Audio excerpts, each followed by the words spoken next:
ওকে, good morning.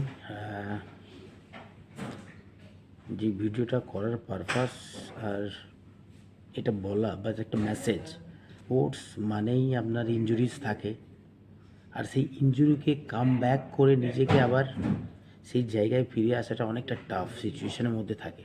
Practice করার সময় যেমন লোডটা নেওয়া হয়, যেমন এনার্জির সাথে করা হয়, সেম যখন একটা ইনজুরি হয় সেটাকে রিকভারি করতে অনেকটা টাইম লাগে।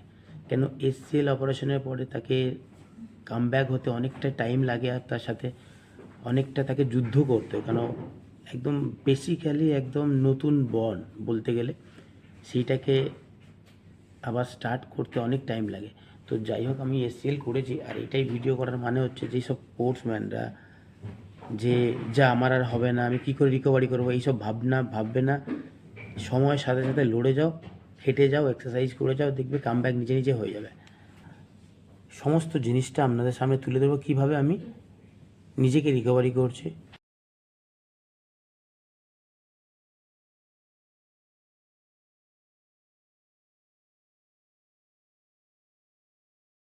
কষ্ট প্রচণ্ড হারে হচ্ছে, কিন্তু তোমাদের সামনে কি দেখাবো আমার কষ্ট হচ্ছে সেটা না, কষ্ট হবেই সবার, সেই কষ্টটাকে নিয়ে চলতে হবে।